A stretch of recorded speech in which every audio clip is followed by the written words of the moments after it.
The Prime Minister says she wants a fair dinkum Labor conference and it looks like she'll get it.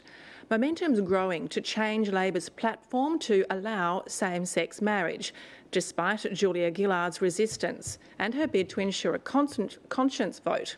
When the battle inevitably comes to Parliament is touch and go. The vote on same-sex marriage is due tomorrow. On Sunday, the fight will shift to selling uranium to India. But as political editor Chris Uhlmann reports, on day one, the floor belonged to the Prime Minister.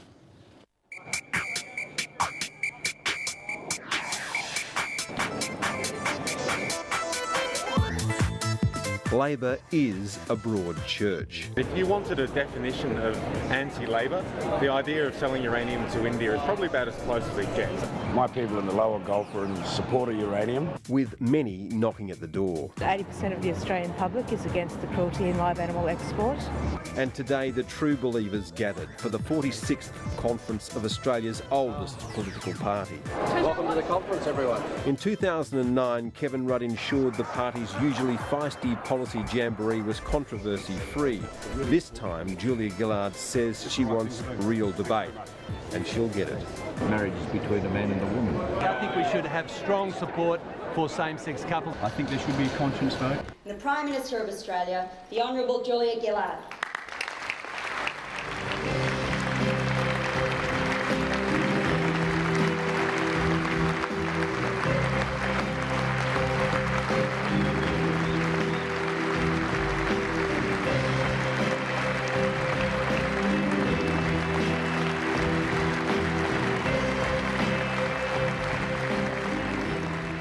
Delegates, in these coming days, I want us to have a fair dinkum Labor Party conference. This has been a hard year for the Prime Minister, and her speech acknowledged that.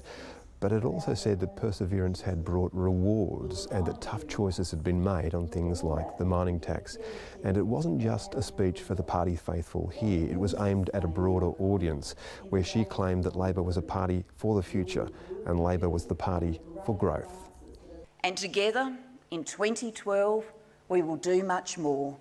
In 2012, we will cut taxes, lift family payments and lift the pension. The Prime Minister highlighted the government's achievements, but her words didn't scale any rhetorical heights as she sought to make Australia and Labor synonymous. We all know the Labor way, the way of jobs, of growth, of fairness, the way of education, of hard work, of respect, the way of the future.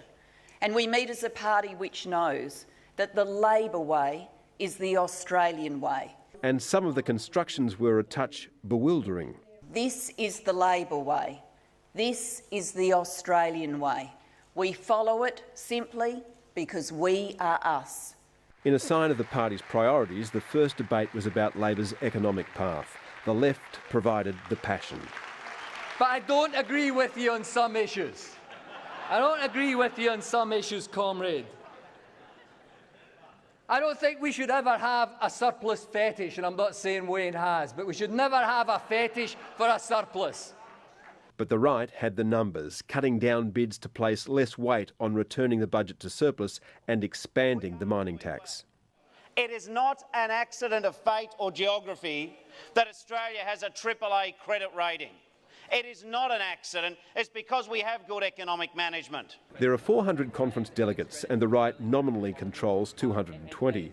But on some issues the right is split, no more so than on same-sex marriage. The face of the push to amend the party's platform on that is the right-wing Deputy Chief Minister of the ACT. So what will those words be?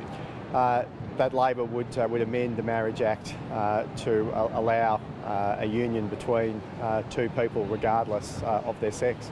Change to the platform looks inevitable, despite resistance from the Prime Minister. So the right's rallying around her call for a conscience vote when the battlefield moves to Parliament.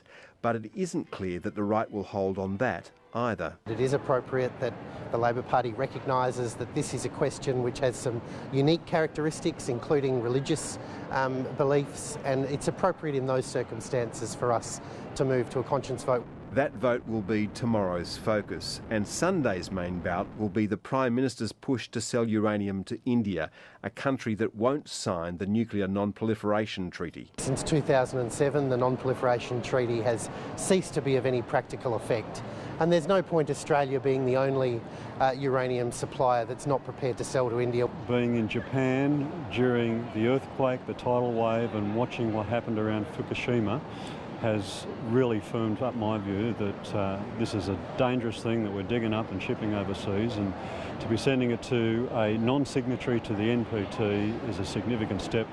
A line in the sand has been drawn and we shouldn't cross it. Labor says yes to Australia's future. Thank you very much. Labor meets at a difficult time. It's being snuffed out in state elections, and federally it's struggling with attacks on both its right and left flanks. It needs to regenerate and redefine itself. Some are looking to this conference for proof of life.